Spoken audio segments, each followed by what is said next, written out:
Tu lengua puede servir tanto para construir como para derribar, tanto para impartir vida al que te oye como para impartir muerte al que te oye. Decir algo de alguien es chisme y es murmuración, ya sea si lo que estás diciendo es verdad o es mentira. Pero si lo que tú dices va a cambiar la percepción de la persona con respecto a esa persona, es pecado. Hay 3 razones bíblicas por las cuales no debemos de chismear ni murmurar. La primera es, hermanos, porque la reputación de tu prójimo está protegida por la santidad de Dios. En segundo lugar, porque te vas a destruir a ti mismo. Ahora, en tercer lugar, ¿por qué no hay que hablar mal de nuestros hermanos? Porque violentarás tu relación con Dios. Yo encuentro que hay 3 cosas que tú tienes que hacer. Ya sea, hermano, que tú chismees, ya sea que te encanta escuchar chismes, o ya sea que tú has creído algún chisme, arrepiéntete. No luches contra la verdad, acepta que tú eres pecador, acepta tu pecado y confiésaselo a Cristo Jesús. Lo segundo que tienes que hacer, llena tu corazón del Evangelio, de la gracia salvadora del Señor y de la verdad de la soberanía de Dios sobre todas las cosas. Y por último, hermano, apártate de los chismosos. Ama a tu hermano, no chismeando de él, como Dios lo manda.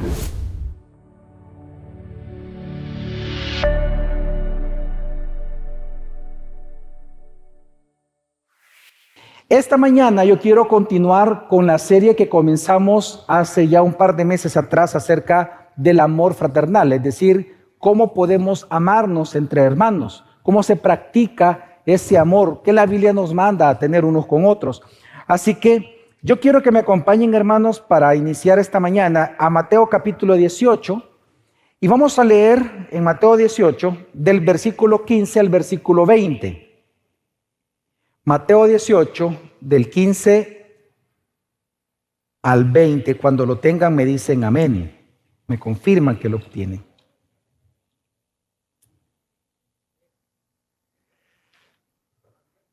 Gracias, hermanos. Bueno, vamos a leer y dice así la palabra del Señor. Si tu hermano peca, ve y repréndelo a solas. Si te escucha, has ganado a tu hermano. Pero si no te escucha, lleva contigo a 1 o 2 más para que toda palabra sea confirmada por boca de 2 o 3 testigos. Y si se rehúsa a escucharlos, dilo a la iglesia. Y si también rehúsa escuchar a la iglesia, sea para ti como el gentil y el recaudador de impuestos. En verdad les digo que todo lo que ustedes aten en la tierra será atado en el cielo, y todo lo que desaten en la tierra será desatado en el cielo. Además les digo que si dos de ustedes se ponen de acuerdo sobre cualquier cosa que pidan aquí en la tierra, les será hecho por mi Padre que está en los cielos. Porque donde están 2 o 3 reunidos en mi nombre, allí estoy yo en medio de ellos. Estamos en una serie, hermanos, en donde nosotros hablamos de cómo practicar o cómo amarnos unos con otros, con ese amor con que Dios nos ama a nosotros. Es decir, que esta es una serie en la cual nos estamos tomando el tiempo para aprender cómo y en qué tenemos que sacrificarnos por amor a nuestro hermano. Pues hoy, esta mañana, vamos a ver uno de los actos de amor que requiere mucho sacrificio de su parte y de mi parte, y me refiero al gran tema de la disciplina eclesiástica. Hermanos, la disciplina eclesiástica o la disciplina en una iglesia es uno de los más grandes actos de amor que sucede dentro de las iglesias locales que hay en todo el mundo. La disciplina eclesiástica, para poder nosotros definirla de inmediato y poder comprenderla, la disciplina eclesiástica, hermanos, es la autoridad que Dios ha delegado a su pueblo, a su iglesia local, para que en amor reprenda o expulse a quien persista en pecar, con el fin de que esta persona se arrepienta y se restaure, y a su vez se proteja la pureza o la santidad de la iglesia local. En otras palabras, el ejercicio de la disciplina eclesiástica es un acto de amor por Cristo y para Cristo. Es un acto de amor en Cristo y para Cristo. Por eso el título del sermón de esta mañana es El amor también reprende, la disciplina eclesiástica. Ahora, tenemos que ser sinceros que la cultura en el mundo, y voy a hablar de la cultura salvadoreña o la cultura latinoamericana, no es así, no cree esto. En nuestra cultura no lo ve así. Hoy en día nosotros vemos, hermanos, una sociedad sensible, sensibilista, ¿verdad? En donde las emociones, lo que la gente siente, esa es su brújula moral. Lo que la gente siente es su verdad. Así como sienten, así creen. Eso significa, y lo podemos observar nosotros, y aquí todo lo hemos visto más de alguna manera o más de alguna vez, que las emociones hoy en día es lo que están definiendo la identidad de una persona, los derechos de una persona y el propósito de una persona. Solo para dar un pequeño ejemplo, la semana antepasada estaba leyendo un artículo de una mujer que se cree cebra porque se siente cebra, y ella dice, ella vive en España, y ella dice que ella es una cebra que nació en cuerpo de mujer, y por lo tanto ella está pidiendo que le cambien en su documento de identidad que ella no es persona, sino que ella es cebra. Y está exigiendo, por lo tanto, en esta nueva identidad que ella está creyendo, porque así se siente, está exigiendo derechos. Y dice, mis derechos son de cebra. Y está pidiendo que le den el derecho de vivir en el zoológico de su ciudad, junto con las cebras. Y eso es lo que está pasando. Usted se siente una computadora y va a exigir derechos de computadora. Se siente un elefante, va a pedir derechos de elefante. Pero realmente estas grandes ironías de Satanás ha llegado a permear la iglesia. Tanto que en Judas capítulo 19 a este tipo de personas se les llama los sensibles, ¿verdad? Se les llama los sensuales. Esa es la palabra que aparece en Judas 19. Que son aquellas personas cuyos sentidos y emociones y deseos son los que los definen. Precisamente son los sensuales dentro de una iglesia, lo que ellos comienzan a decirle a los demás que la disciplina eclesiástica es injusticia, es maltrato. Algunos de ellos llaman a la disciplina eclesiástica un abuso de parte de las autoridades, autoritarismo, falta de respeto, incluso llegan a decir que es legalismo. Pero eso no es así en la Escritura. Es un acto de amor en Cristo y para Cristo. Tanto para hacer que el hermano se arrepienta, el miembro se arrepienta, el que es expulsado o disciplinado, como para también proteger la pureza y santidad de la iglesia local. Por eso en esta mañana en el sermón, que como le dije se titula El amor también reprende, quiero convencerte de que reprender al hermano que peca es amarlo. Y ese es mi gran objetivo. Convencerte a través de la misma Escritura, o que la Biblia nos convenza que reprender al hermano que peca es amarlo.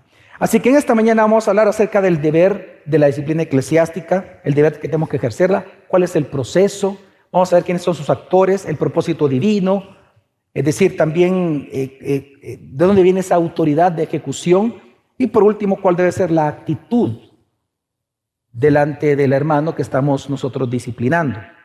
Así que quiero que me acompañen una vez más al inicio de Mateo 18:15, y dice el versículo, si tu hermano peca, ve y repréndelo a solas. Lo primero que tenemos que ver aquí, hermanos, es el deber que Dios nos ha delegado de ejercer la disciplina dentro de una iglesia. Dice, si tu hermano peca. Ahora, lo primero que vemos aquí en este texto es que Jesús nos está diciendo a ti y a mí que la iglesia local es una gran familia. Dice, si tu hermano. No dice si tu extraño, si el convertido, si el redimido. No. Si tu hermano. Jesús ya está diciendo que la iglesia es una gran familia. Es una gran familia. Es tu familia. Así que la pregunta es, porque la iglesia es una familia, porque somos hermanos, ¿qué es necesario hacer? Dice, bueno, si tu hermano, si tu familiar, por esa relación filial que ahora tienes con el que está sentado a tu lado, porque ambos han sido lavados con la sangre de Jesucristo, si tu hermano peca, repréndelo. Ahora, los manuscritos más antiguos, lo digo para aquellos que están leyendo en Reina Valera, los manuscritos más antiguos no dicen si tu hermano peca contra ti, solo dice si tu hermano peca. Y esto es importante y vamos a explicar por qué es importante. Así que dice, si tu hermano peca, ¿qué hay que hacer, hermanos? Repréndelo. La palabra reprender, hay que explicar el sentido porque es una palabra que, para tener claridad qué es la disciplina eclesiástica, tenemos que entender el sentido de las palabras. La palabra reprender significa, tiene el sentido de ser amonestado a alguien, es amonestar a alguien fuertemente, y el sentido es hacerlo fuertemente, pero con argumentos para convencer a la persona y para refutar los argumentos que tiene la persona. Mire, esto es impresionante porque la palabra reprender no es algo sencillo. Significa de que es algo que va uno planificado. Tiene que ir uno a presentar argumentos contra los argumentos de la otra persona con el fin de convencerlo de que está pecando. Así que si tu hermano peca, ¿qué hay que hacer? Reprenderlo. Ahora, hay varias verdades importantes que nosotros aprendemos y observamos en este deber de reprensión hacia el hermano que está pecando. Es decir, ahí vemos varias verdades importantes en el tema de la disciplina eclesiástica. Y una de las cosas que vemos en este versículo, en este primer versículo 15, es cuándo tenemos que reprender. Dice cuando tu hermano peca. Y dije lo de los manuscritos más antiguos, porque pareciera ser que hay una consigna en algunas iglesias que si tu hermano peca contra ti, entonces repréndelo. Pero si tú ves que tu hermano está pecando, pero no es como no es contigo, no te metas. No. La Biblia te está diciendo, Dios nos está diciendo, Dios te está autorizando a ser metido en la vida de tu hermano. Si tú ves que un hermano tuyo está pecando dentro de la iglesia, fuera de la iglesia, entre semana, tú que tienes el privilegio de ver eso en tu hermano, por amor a él, ve y repréndelo. Es un deber y es un mandato. Bueno, por eso dice Gálatas 6:1, si alguno fuere sorprendido en alguna falta, vosotros que sois espirituales, restaurarlo. Usted ve el tema de la disciplina, restaurarlo, porque ese es el fin. Con espíritu de mansedumbre, no sea que también vosotros caigáis, seáis tentados en lo mismo que él ha pecado. Dice, si alguno fuere sorprendido, no dice si él peca contra ti. No, es que si alguno fuera sorprendido, tú vas caminando y de repente va el hermanito con una hermanita que no es su esposa, pues deténgase, hermano, venga, mire quién es ella. Yo no veo a su esposa. Pues sí, mejor salir de la duda, va. Quizás es la hija, quizás es la hermana, claro. Sí, bueno, a mí me ha tocado eso, hacerlo aquí en la iglesia. Ustedes saben que mi hermana de sangre es la esposa del pastor Melvin Ábrego.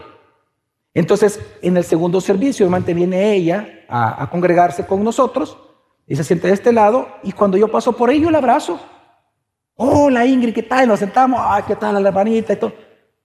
¿Se imagina que usted no sabe eso? ¡Oh! El escándalo que sería para usted, pues ya lo sabe. Así que algunos ya me han preguntado, pastor, ¿y a quién es? Ah, mi hermana, les digo.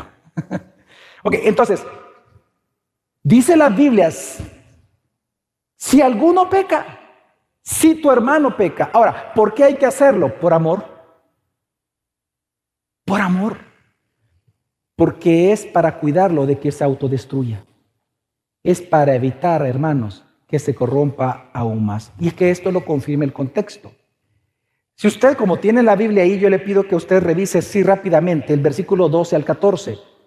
Este es un texto que ya fue hermosamente predicado por el pastor José Sandoval, y usted puede buscar el sermón que él predicó un tiempo atrás, en esta misma serie. Del versículo 12 al 14, Jesús habla la parábola de la oveja perdida. Y él dice ahí, en el versículo incluso 14, dice el versículo 14, así no es voluntad del Padre que se pierda uno de estos pequeñitos. ¿Entiende, hermano? Dios no quiere que ninguno de sus hijos se pierda. Dios no quiere que tu hermano se pierda, porque él es el pequeñito, como tú lo eres delante del Señor. Dios no quiere que ningún pequeñito se pierda, y es ahí que dice, entonces comienza a hablar de la disciplina eclesiástica, porque el objetivo de la disciplina eclesiástica es que por amor a tu hermano evites que él se pierda.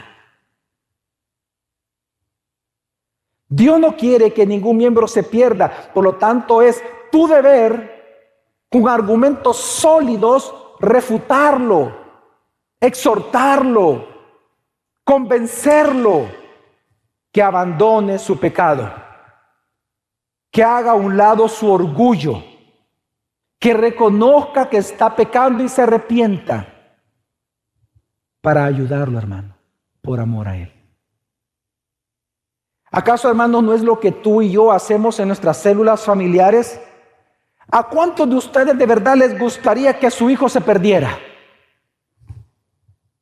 Yo cuando estaba pensando en este ejemplo, estaba pensando y voy a decir, ¿a cuántos de ustedes les gustaría que su esposo se perdiera? Pues me digan, no voy a decir eso. Tal vez algunas mujeres digan, sí, a mí, pastor, a mí. Y no es el sentido de ese, el sermón ese. ¿Okay? Pero ¿a cuántos de ustedes les gustaría que sus hijos se perdieran? Espiritualmente, fueron corruptos. Yo creo que a ningún padre en su sentido, ¿no? ¿Por qué no quieres que tus hijos se pierdan? Porque tú los amas. Porque los amas profundamente. Así que es por amor que un padre refuta a sus hijos. Es que por amor que un padre disciplina a sus hijos. Porque es así como Dios lo hace con nosotros que somos sus hijos. Eso lo dice Proverbios 3:12 cuando dice, porque el Señor ama a quien reprende, como un padre al hijo en quien se deleita. Mire, aquí está algo diciendo hermoso. Lo que está enseñando este versículo, hermano, es que el amor regaña a quien ama. Dice, el Señor ama a quien reprende. ¿Cuántos de aquí han sido, y ocupa la misma palabra reprensión, se da cuenta? Es decir, ocupando argumentos fuertes para convencer y para refutar los argumentos de la otra persona. ¿Cuántos de aquí han sido reprendidos por Dios a lo largo de la vida? Yo he sido muy reprendido por Dios, más seguido de lo que yo hubiera querido. Ahora, ¿qué me indica a mí eso? ¿Que Dios es un abusador? ¿Eso es autoritarismo? ¿Eso es legalismo? No, eso me dice a mí que Dios me ama. Y por esa misma razón dice, el Padre de igual manera disciplina al Hijo en el cual Él se deleita. En otras palabras, el amor, hermano, el amor regaña a quien ama. Así que porque somos una familia, porque todos somos hermanos, si tu hermano peca, ve y repréndelo. Ahora, si tú no lo haces, quiero que comprendas que Dios, lo dice la Biblia, Dios ve tu actitud de no decirle nada a tu hermano que está pecando como pecado de arrogancia.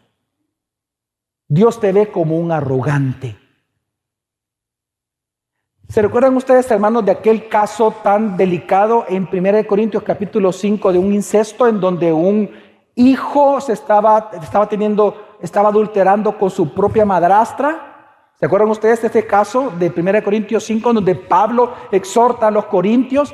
Pues lo interesante del texto, y usted lo puede buscar ahorita, solo verlo ahí, 1 Corintios 5, lo interesante del caso es que el texto bíblico no se enfoca en ese pecado que por sí ya es escandaloso, sino que se enfoca en el más grande escándalo de que la iglesia, sabiendo y viendo el pecado, no lo ha disciplinado. Ese es el objetivo del texto. Hay un pecado mayor que el incesto. Hay un pecado mayor que el adulterio. Cuando tú viendo a tu hermano que está pecando no haces nada. Cuando no hay disciplina eclesiástica en una iglesia.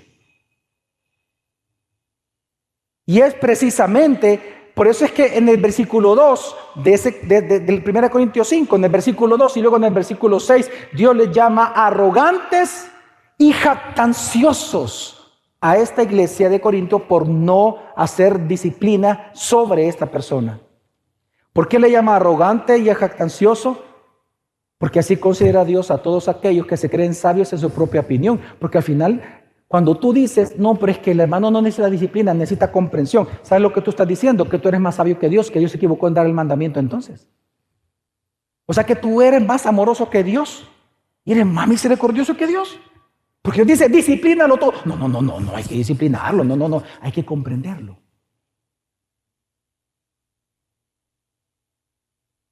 Es que lo están maltratando, pastor. Él no se merece eso. Mira, piensa por un momento esto. Están dos hermanos de sangre, de una misma familia, dos hermanos en un parque, viendo un precipicio. ¿Verdad? Tipo, cuando vas al volcán, a ver el cráter del volcán o vas a otro lugar. Y resulta que está el hermano menor y mayor ahí. Cualquiera de los dos, uno está en peligro, porque se acerca a la orilla, pero el otro solo lo ve, pero no le dice nada. Se acerca más el otro hermano y el otro solo lo ve y no le dice nada. El hermano que se acercó al precipicio resulta que se cae y muere. Y el hermano sigue viéndolo y nunca hizo nada.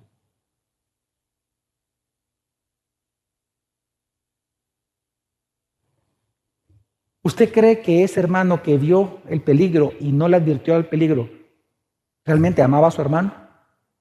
¿Ustedes creen que lo amaba? ¿Cómo se le llama entonces a un padre que no disciplina a sus hijos ni los estorba?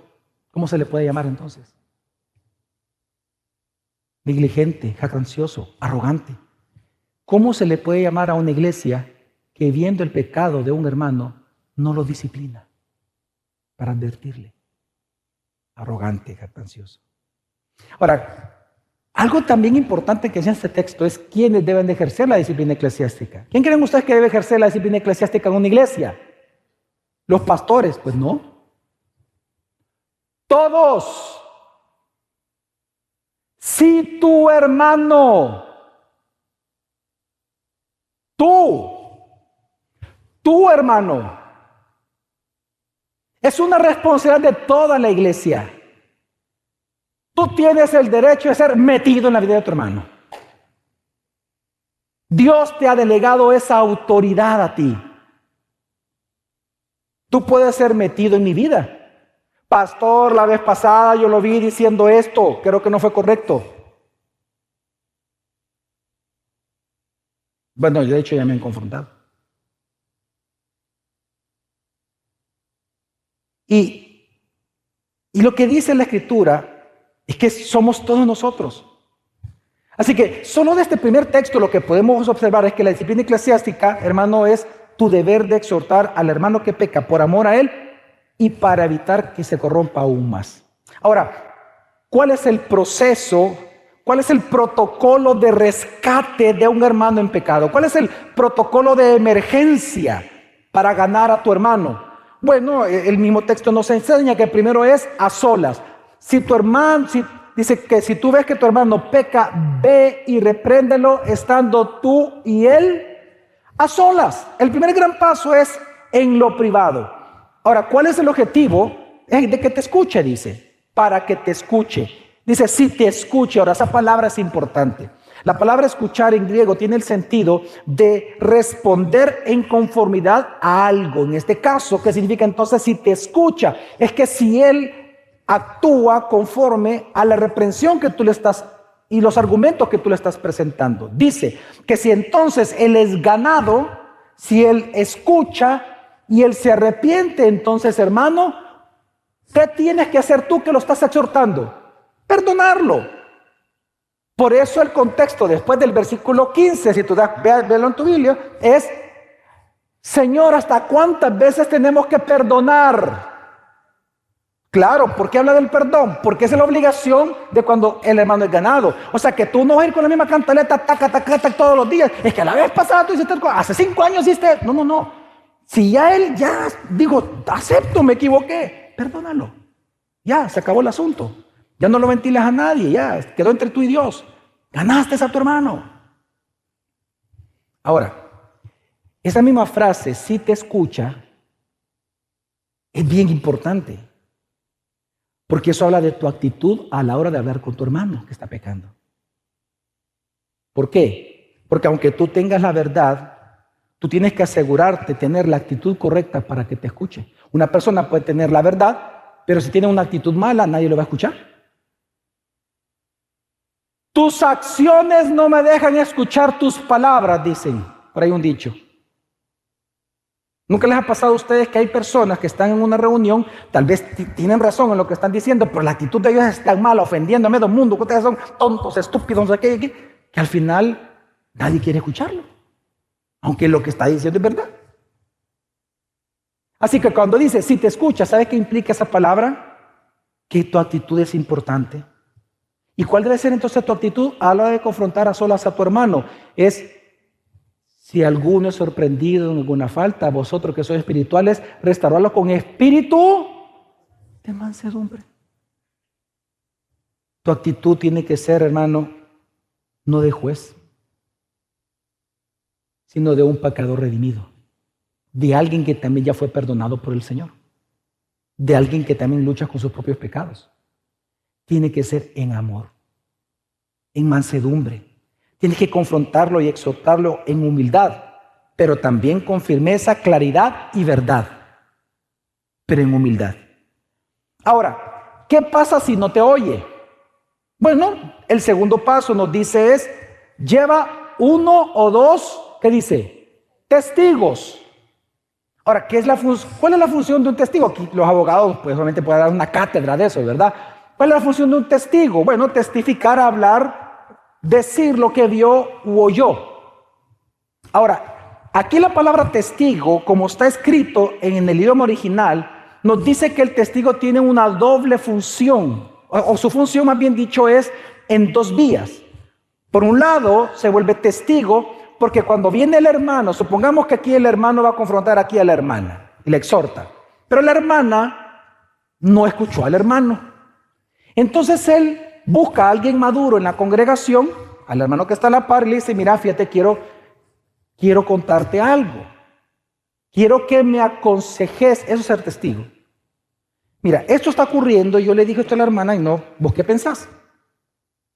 El testigo, una vía de testimonio es, puede hacer, porque ya ocurre bastante lo que le voy a comentar, puede hacer de que le diga al hermano, mira hermano, yo creo que tú eres el que está exagerando un poco, fíjate. Yo creo que no merece su reprensión, de verdad. Sí, por esto. ¿Sabes qué, hermano? Tienes razón. Y ya. Él se volvió un testigo de la situación y le dijo a él que tal vez eso no procedía. Pero ¿qué pasa si él ve que eso sí procede? Él junto con otro más tienen que ir con la hermana para ser testigos de la actitud de la hermana. ¿Me voy a entender, hermanos? Entonces dice, si no escucha a solas, lleva a otras personas, mínimo 1 o 2, mínimo. Y ve y habla con tu hermana, con tu hermano, al que está pecando. Y otra vez, exhortación, es decir, comenzar a hablar con firmeza y fuerza, con argumentos sólidos para tratar de convencer y refutar los argumentos de la otra persona, para ver si se arrepiente. Pero ¿qué pasa si no te oye? Tercer paso. Díselo a la iglesia. Ahora, algo que se me olvidó mencionar, hermanos, es que dentro de la palabra testigos también vemos el gran amor de Dios que hay detrás de la disciplina eclesiástica. Porque en griego la palabra testigo es martus. Es la misma palabra para decir mártir. ¿Por qué un testigo es un mártir? ¿O por qué un mártir es un testigo?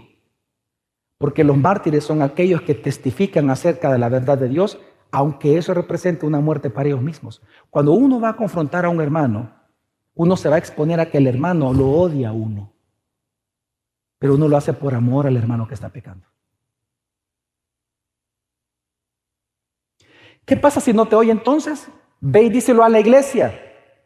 ¿Cuál iglesia? Una pregunta importante teológica. ¿Cuál iglesia? ¿La iglesia universal o la iglesia local? Claro, local, porque si no te imaginas la iglesia universal. en Instagram, fulano, la familia tal fue expulsada de la iglesia. Y por Instagram, por Facebook, ya te diste cuenta que fulano fue puesto en disciplina y se fue enojado de la iglesia. Dice que nunca más va a regresar. ¿Se imaginan en los Facebook, en el WhatsApp, en Instagram? Chismosos, vean. Díselo a tu iglesia local. Está hablando de la iglesia local. Desde un inicio está hablando de la iglesia local. Y si no oye a la iglesia, ¿qué dice entonces el cuarto paso? Tenlo por gentil y por publicano. En el contexto judío, reconozco que Mateo le escribió a judíos. Para un judío, un publicano y un gentil no eran parte para ellos del reino de Dios, ¿verdad? No eran parte de la comunidad del pueblo o el pueblo de Dios o la comunidad de Dios. Entonces, cuando él dice, tenlo por gentil y publicano, es que expúlsalo o deja que se vaya, porque no está dando testimonio de que pertenece al gran pueblo de Dios. Ahora, ¿por qué está diciendo esto? Bueno, hermanos, recordemos el propósito,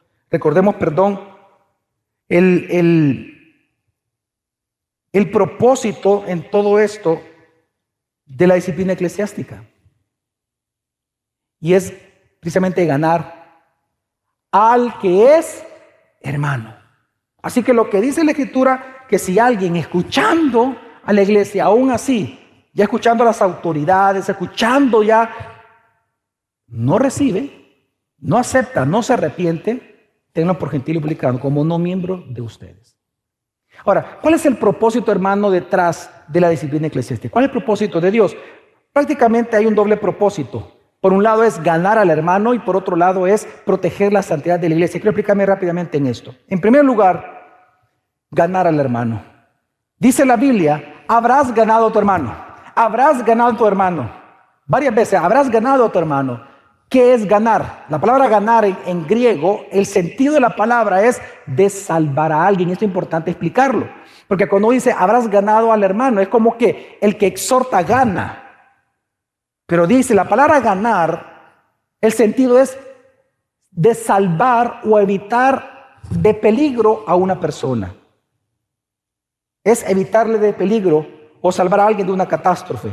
Así que teológicamente, cuando uno lee esta frase, habrás ganado a tu hermano, teológicamente es un ganar-ganar. Desde la perspectiva de la persona que está confrontando, uno gana a un hermano piadoso, un hermano arrepentido, un hermano lleno de gozo. Uno lo gana porque está diciendo la verdad y está reconociendo la verdad. Es que mire, hermano, por ejemplo, ¿a cuántos de ustedes les gusta estar hablando con un hermano que nunca acepta nada? ¿Le gusta? ¿Cuántos le gusta? Levanten los que les encanta hablar con hermanos que usted le dice, hermano, mira, tú hiciste, no, yo soy perfecto. No, yo estoy bien, yo sé todo esto, pastor, yo lo sé, yo no me diga nada. Por favor, está hablando con algo. ¿A cuántos de ustedes les gusta hablar con hermanos así? A nadie. Pero ¿qué pasa cuando usted ve, hermano, yo te he visto pecar en esto? Pastor, tiene razón. ¿Qué más? Es más, le voy a agregar más al asunto. Lo ha hecho porque he querido, con saña, porque... Gracias, voy a pedirle perdón al Señor. El gozo que hay en uno, ¡wow! Yo respeto a esa persona, o usted no. Claro, cualquiera lo admiraría inmediatamente, al mismo que usted está confrontando. Así que cuando dice, habrá ganado a tu hermano, es un ganar-ganar en dos vías. Primero, que lo que he mencionado es, desde la perspectiva del que confronta, está ganando un hermano piadoso. Y desde la perspectiva del hermano que está siendo confrontado, lo que él gana es un peligro mayor. Es haber sido salvado de un peligro mayor. Es que se le evitó a él una mayor corrupción. Y esto lo entendemos. Este propósito de Dios de ganar al hermano lo vemos del contexto anterior. Recordemos que leímos, dice que Dios no quiere que ninguno de estos pequeñitos se pierda. Dios no lo quiere y por eso Él delega la autoridad de ejercer disciplina eclesiástica a los miembros de la iglesia. Porque Él no quiere que nadie se pierda. Miren, esto lo vemos incluso desde el Edén. Este modelo lo vemos desde el Edén. Cuando Adán y Eva, hermanos, en Génesis, vemos que ellos pecaron. ¿Qué hizo Dios? Inmediatamente, ¿qué hizo Dios? Los disciplinó. Recordemos que ellos son la primera iglesia. Dios ejerció disciplina eclesiástica, los expulsó del Edén. Ahora los expulsó para que ellos no tuvieran ninguna oportunidad de salvación, no. En el momento que los expulsó, dicen, cuando Dios creó a Adán y Eva, Dios los bendijo y les habló. Porque así dice la Biblia, ¿verdad? Dios los bendijo y les dijo, les dio mandamientos, ¿sí o no? En la creación Dios los bendijo y les dijo. Después del pecado, Dios los maldijo, pero también les dijo. Y Dios en su misericordia les da una promesa, la promesa de un hijo varón que terminaría por aplastar la cabeza de la serpiente, lo que llamamos la simiente prometida. El primer gran evangelio predicado en la Biblia por el más grande predicador, que es Dios mismo, predicándole a su creación. Así que cuando Dios los expulsa, Dios no los expulsa para que ellos se perdieran. A esto Juan Calvino, por eso Juan Calvino a este acto de Dios de expulsarlos del Edén, Juan Calvino le llama la excomunión solemne. Porque el objetivo de Dios, hermanos, de expulsar a Adán y a Eva, no era para evitarles que ellos se salvaran, no. Es para que ellos buscaran la salvación en la simiente prometida, la cual es Cristo Jesús. Para eso los expulsó. Para que en su aflicción buscaran ahora de Dios, creyeran en su promesa y se salvaran en la fe puesta en la simiente prometida. Igual es ahora. La disciplina eclesiástica se debe de ejercer para ganar al hermano. Es para que se arrepienta. En esa vergüenza pública se arrepienta. Y entonces esa persona va a restaurar su relación con Dios y con su iglesia local. Pero lamentablemente algunos no lo ven así. Hay quienes son sensuales dentro de las iglesias y pecan de sensualidad y ven la disciplina eclesiástica cuando están siendo confrontados por un hermano, por el pastor del ministerio, por quien sea, ven la disciplina eclesiástica y la exhortación como un abuso. Lo ven como una intolerancia. Es más, lo ven como una equivocación. Lo ven como un irrespeto a los derechos humanos que yo tengo.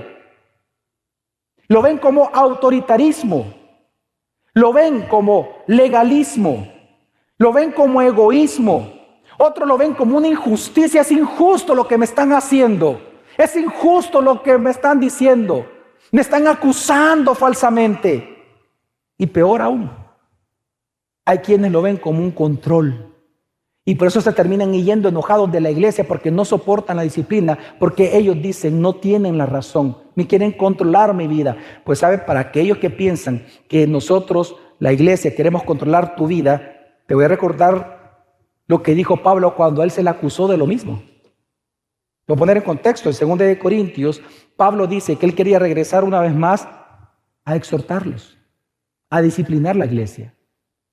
Pero algunos comenzaron a decir que esa acción de Pablo de ir a exhortar la iglesia, eso era autoritarismo. Y lo acusaron de querer controlar la vida de ellos sin ninguna autoridad. Pues Pablo responde lo siguiente ante esa acusación. Pablo dice en 2 de Corintios 1:24, está en pantalla y dice: no es que queramos tener control de su fe. ¡Wow! Él dice, no, yo no quiero tener control de tu fe, sino que somos colaboradores con ustedes para su gozo, porque es en la fe que permanecen firmes. ¿Sabes lo que está diciendo Pablo? Mira, dice, yo no te voy a exhortar, yo no te exhorto, ni te disciplino, ni te doy sermones, ni te pido que te discipules o que sirvas para controlar tu vida. La iglesia no lo hace para controlar tu vida. Lo hacemos porque somos colaboradores de tu gozo. Porque sea que te des cuenta o que no te des cuenta, ¿sabes de dónde viene tu gozo? Diario. De una fe firme puesta en Cristo Jesús. Entonces, cuando yo te exhorto, tú no te das cuenta, pero yo lo que estoy haciendo es fortaleciendo tu fe, porque estoy dando palabra, tu fe en Cristo. En los sermones, tu fe en Cristo. En los discipulados, tu fe en Cristo. Entre más participes, por tanto, de la iglesia y de la exhortación de la iglesia, más gozo habrá en tu corazón. Así que no es control. No me acuses de control, porque no es control. Soy un colaborador de tu gozo, porque tu gozo viene de cuando tu fe, que es la que estamos tratando, está firme en el Señor.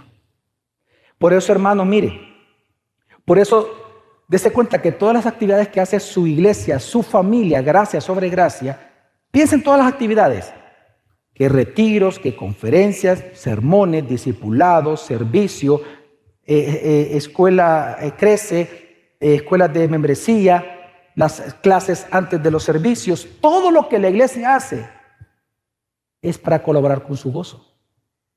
Es para que su fe sea firme en Cristo y ahí su gozo va a aumentar. Así que no es para controlarte.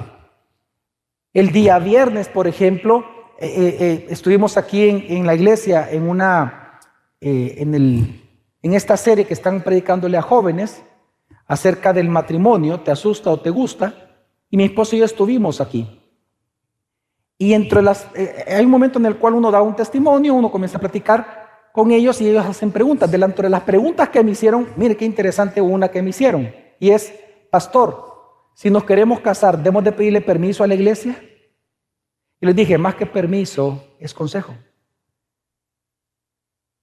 No es que no solamente lo necesitas. No solamente es que deberías, es que lo necesitas. Por el testimonio público, por el testimonio que nosotros podemos dar de la persona con la cual tú te quieres casar. El testimonio de ambos de ustedes. Yo sé que la sensación, algunas veces, por eso habla Pablo esto, porque la sensación del que está siendo confrontado es, me están controlando, me quieren controlar mi vida. Esa es la sensación de los sensibles. Esa es la sensación de los sensuales. En el espiritual no. Claro que duele que uno sea confrontado. Yo no voy feliz cuando me van a confrontar. Ah, me encanta que me confronten. No, mentira. Hipócrita el que diga eso. A nadie le gusta ser confrontado. La diferencia con el espiritual es que inmediatamente dice, yo soy pecador. Es más, mientras lo están confrontando, uno dice, ups, menos mal que no sabe lo otro. Y uno dice, soy peor que todo lo que me está diciendo. Y ese uno no dice, ¿sabes qué, hermano? Mira, ¿sabes qué? Tienes razón. Y soy peor de lo que me estás diciendo. Perdóname porque te ofendí. Perdóname, Dios se apiade de mí, perdóname. Ya. Pero es que no, que ese tu perdón es falso. No es mi problema, te estoy pidiendo perdón. Ahí es donde por eso viene después la otra parte. ¿Hasta cuántas veces tengo que perdonar a mi hermano? Bueno, 70 veces 7. Cada vez que te diga perdón, perdonarlo.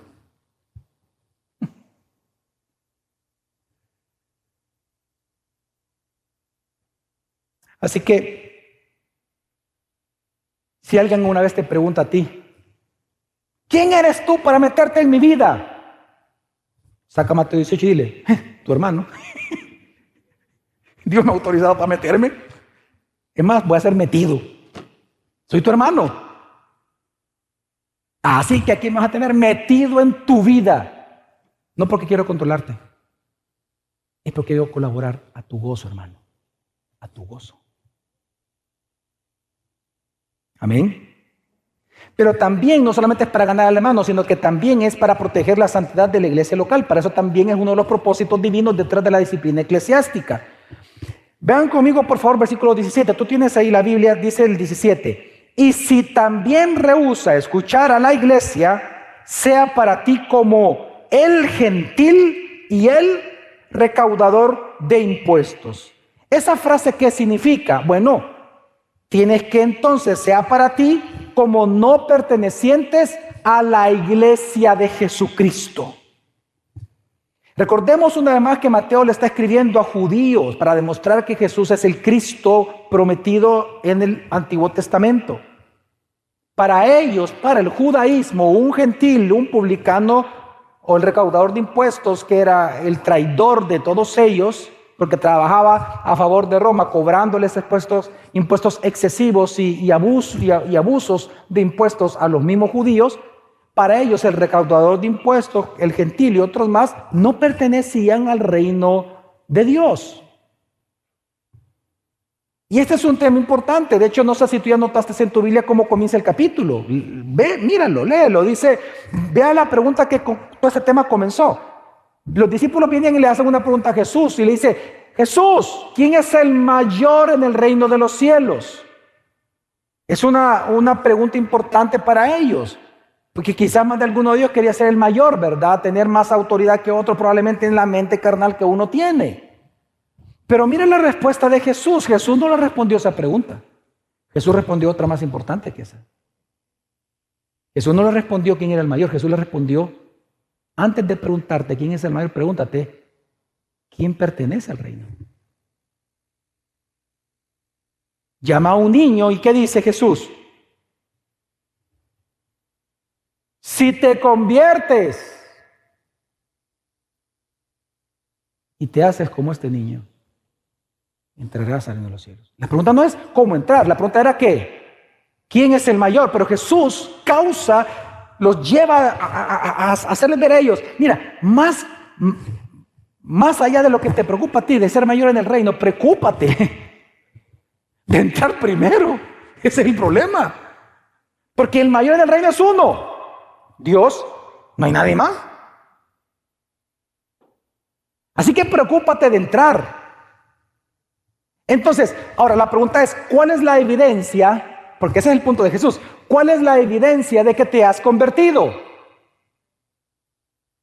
Que tu conducta es similar a la de ¿qué? ¿A la de quién? No, ¿a la de quién? Dijo Jesús. De un niño. Eso es, 10 a quien dijo eso. Jesús está diciendo cómo entrar y la evidencia de tu conversión. Aquí todos somos pecadores, amén. Y por lo tanto tú necesitas salvación. La salvación no es ni siquiera por obras. Porque aún la fe para creer en Cristo se te da como un don. Tú eres pecador y tú necesitas salvación. Y la salvación se encuentra en el Salvador. Jesucristo murió por ti en la cruz. Si tú crees que Él murió en tu lugar, en una muerte sacrificial, en lugar tuyo por amor a ti, la justicia que Él logró en la cruz se te imputa a ti, así como tus pecados se imputan en Él. Eso se llama la doble imputación. Y Dios viene y te declara justo ante los ojos de Dios. Ahora, ¿cuál es la evidencia de que eres salvo? La evidencia es, si te conviertes, ¿y qué dice luego? Y te haces como un niño. Esa es la evidencia de la conversión. Hermanos, digan conmigo, la humildad. Pues la humildad que los niños poseen. Así que fíjate bien, una evidencia entonces, lo que Jesús está hablando en el contexto es que una evidencia de ser un verdadero cristiano es la humildad. Por eso es que les digo, cuando un verdadero cristiano está siendo confrontado, está siendo exhortado fuertemente por alguien o por la iglesia, su humildad, porque es verdadero cristiano, su humildad es que lo lleva a morir a sí mismo. Se arrepiente cuando es confrontado, no se excusa, no le echa la culpa a otros, acepta la culpa y se disculpa. Pero cuando la iglesia no ve ese testimonio de humildad en el que está siendo confrontado, cuando la iglesia se da cuenta que el que está siendo confrontado no tiene esa actitud de humildad, entonces la iglesia está en el deber de ya no reconocer la veracidad de su conversión. Y por lo tanto tiene que considerarlo como alguien que está ajeno al reino de Dios. Y por eso es que lo debes de expulsar. Porque tú no eres un miembro, hermano. Tú ya no eres, nos damos cuenta, nuestros ojos están siendo abiertos con tu actitud, que tú no eres una hija de Dios o un hijo de Dios. Te tenemos que expulsar de la iglesia. Porque la característica es la humildad. Y no hay mayor prueba de fuego para la humildad que la exhortación, la confrontación y la disciplina eclesiástica. Por eso es que cuando hay personas en la iglesia que están siendo confrontados, disciplinados, se van de la iglesia, lo que están demostrando es que ellos probablemente ni siquiera son hijos de Dios. Porque no es compatible que tú digas que estás convertido y no tengas la actitud y no te haces como un niño humilde. Hijo, póngase de pie, y el niño ni siquiera sabe por qué. Se para. Siéntese. Actitud de un niño. Así que, ¿cuál es la razón entonces detrás de la disciplina eclesiástica? Es proteger la santidad de la iglesia. Y por eso se lleva en público. Cuando insisten, se lleva en público. ¿Por qué? Para que los demás teman. Para que los demás teman al Señor. Y para que todos entonces nos cuidemos de no corrompernos con el pecado de ese hermano. Por eso es que se saca. Es decir, detrás de la disciplina eclesiástica está el propósito llamado santificación. Que ese es el caso que ya les mencioné del incesto y adulterio de 1 Corintios 5. ¿Se acuerdan que lo mencionamos, hermanos? ¿Sabe cómo Dios le llama a ese joven que no estaba siendo expulsado de la iglesia? Leámoslo como Dios lo ve cuando él no da testimonio de humildad. 1 Corintios 5, lo voy a leer, está en pantalla, versículos 5 al 7, dice: entreguen a ese tal a Satanás para la destrucción de su carne, a fin de que su espíritu sea salvo en el día del Señor Jesús. La jactancia de ustedes no es buena, es decir, de la iglesia. ¿No saben que un poco de levadura fermenta toda la masa? 7. Limpien la levadura vieja para que sea masa nueva, así como lo son en realidad sin levadura. Porque aun Cristo, nuestra Pascua, ha sido sacrificado. Y luego al 13 vámonos y dice: expulsen al malvado de entre de ustedes. Varias cosas importantes en este texto. Número 1, vemos que Dios mismo está comparando a su iglesia como una masa de pan sin levadura. Una masa sin levadura. Entonces, como es una masa sin levadura, Dios le llama, ahí mismo, Dios está comparando al miembro impenitente, es decir, al no arrepentido, como una levadura. Entonces, ¿qué hay que hacer como una levadura? Porque Cristo, nuestra Pascua, recuerden que en la Pascua los judíos ya comían un pan sin levadura. Porque Cristo, nuestra Pascua, nos ha liberado. Somos todos una masa nueva. Se supone que tenía que haber levadura. Entonces, si se encuentra levadura en esa masa, ¿qué hay que hacer con la levadura? ¿Qué hay que hacer, hermanos? Sacarla. Porque ¿qué pasa si no se saca esa bacteria? ¿Qué pasa? Se arruina toda la masa. Entonces, Dios está diciendo que hay que santificar su iglesia. Se hace para santificar la iglesia, para mantener su pureza. ¿Y cómo Dios le llama a esa levadura? A ese hombre malvado, perdón, a esa persona impenitente, malvado.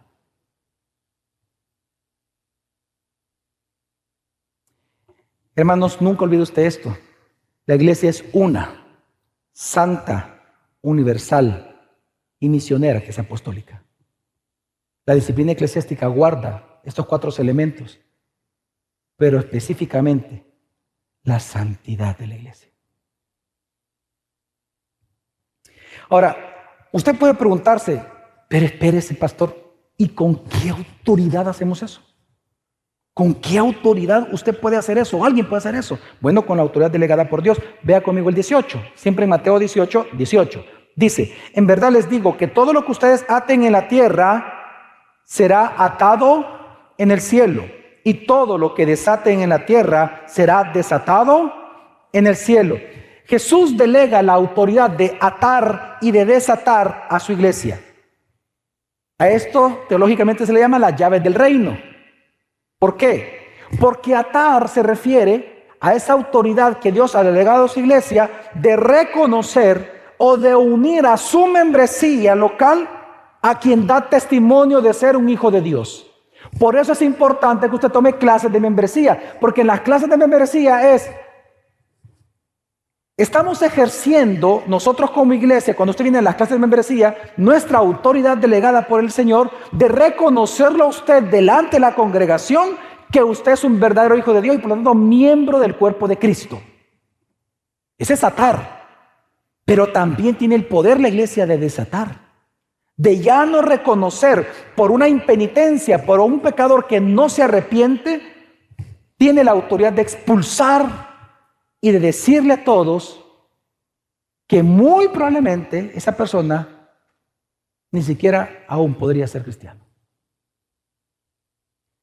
Ambas llaves del reino para abrir y para cerrar se le ha dado a la iglesia: atar y desatar.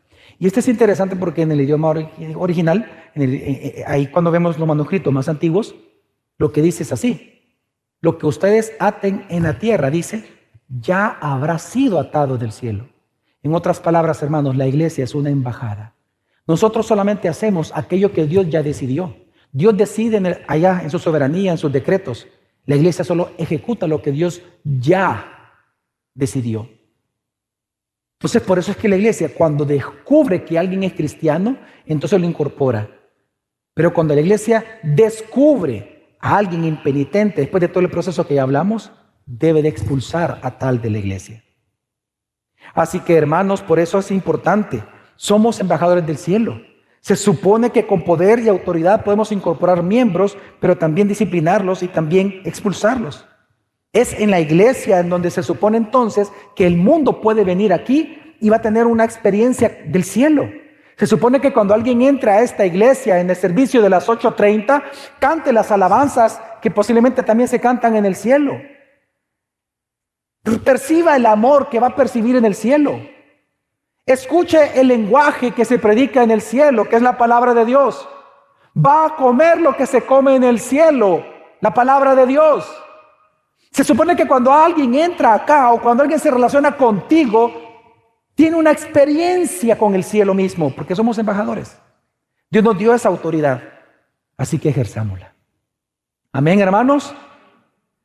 Y por último, ¿cuál debe ser entonces la actitud? 19 y 20, si usted lo lee ahí en la Biblia, léalo por favor.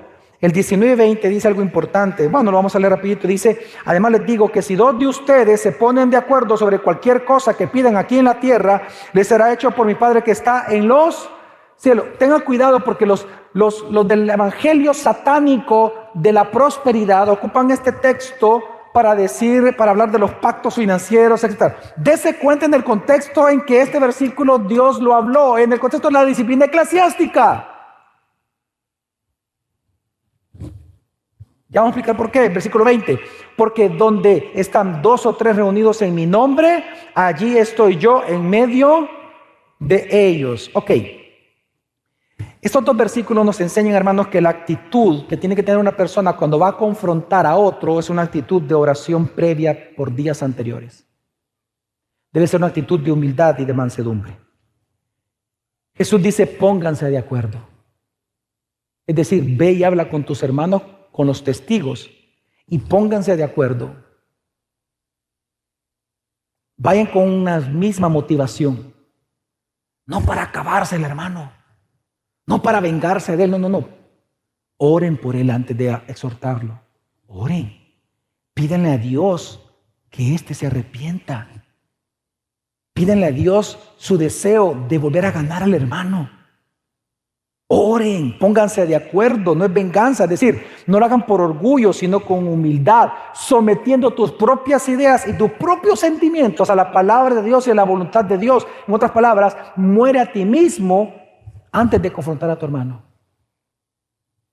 Luego dice, pidiendo al Padre, ¿eso qué es? Oración. Se debe de orar, hermano, mucho para ejercer la disciplina eclesiástica. Tercero, considerando, hermano, algo importantísimo, que donde 2 o más ya, a partir de 2 en adelante, donde están reunidos, ahí también está entonces, ¿qué? La iglesia, la autoridad. Así que tú puedes ir y confrontar a tu hermano sin que un pastor necesariamente esté ahí. Porque tú eres la iglesia cuando con 2 o más. Ahora, te lo digo por lo siguiente, porque la iglesia es una comunidad. Tú solo no eres iglesia. Ojo, tú solo no eres iglesia.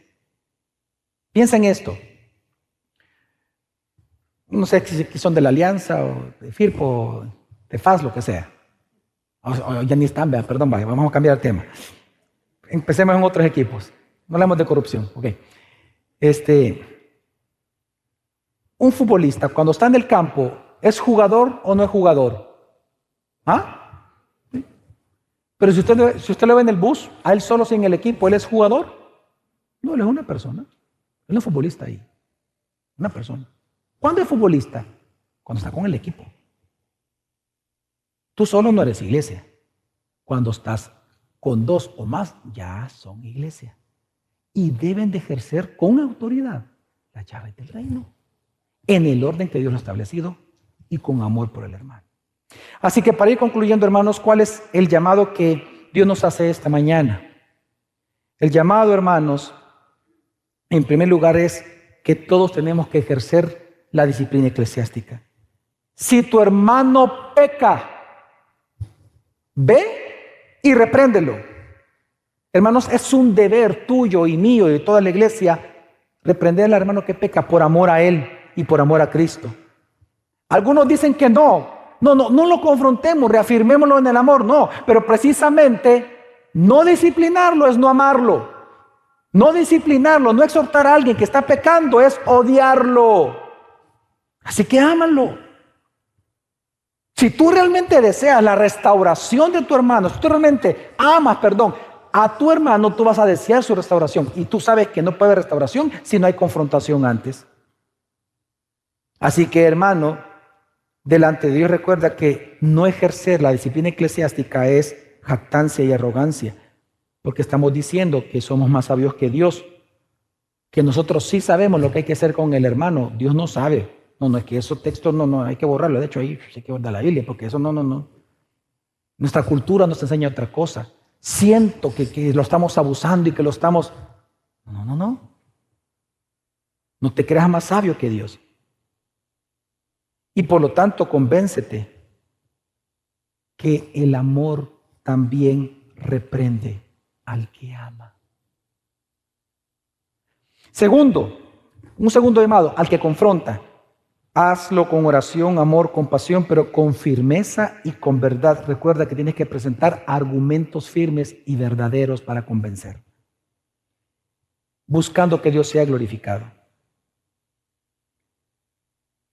Esta semana, en estas últimas 2 semanas, me han llamado por teléfono 2 pastores. Y estos 2 pastores me han hablado del mismo tema. El dolor que ellos sienten porque han confrontado a un hermano o a una familia o a un matrimonio por el pecado grave que están cometiendo y que ellos no los están escuchando. Y me han hablado para contarme el dolor que sienten porque saben que estos hermanos se están perdiendo. Yo les hice varias preguntas. Al que confronta, estamos hablando de que confronta, ¿cuál es el consejo? Yo les hice una pregunta. Yo les pregunté cómo estaban haciéndolo, qué es lo que habían hecho. Y cuando yo escuché todo eso, yo les dije, mira, a cada uno, si tú has buscado entonces realmente la gloria del Señor en todo este proceso, hermano, descansa en eso. Descansa en la gloria de Dios y descansa en su mandato. Tú has hecho todo lo posible para ganarlo. Si él ahora está chismeando de ti, si ellos ya están pensando en irse a la iglesia, entonces tú ya no puedes hacer nada. Simplemente se está manifestando ante la palabra de Dios el egoísmo que la misma palabra les quiere hacer ver. Así que, ¿cuál es mi consejo? Al que está confrontando, a que cuando confronte lo hagas en amor, con compasión, pero también con firmeza. Al que está siendo confrontado, cuando tú seas confrontado, hay un llamado para ti. Sé humilde. Hazte como un niño. Sé humilde. Mira el contexto. Es después de decir eso de Jesús es que habla de la disciplina. Sé humilde. Hazte como un niño. No pelees con el que te está confrontando, sino que arrepiéntete. Pide perdón. No te victimices. Pide perdón. Hermano, la disciplina eclesiástica es la autoridad de Dios delegada a su iglesia local para que en amor reprenda o expulse a quien persista en pecar, con el fin de que éste se arrepienta y se restaure y a su vez proteger la pureza y santidad de la iglesia local. Es un acto de amor en Cristo y para Cristo. Vamos a orar.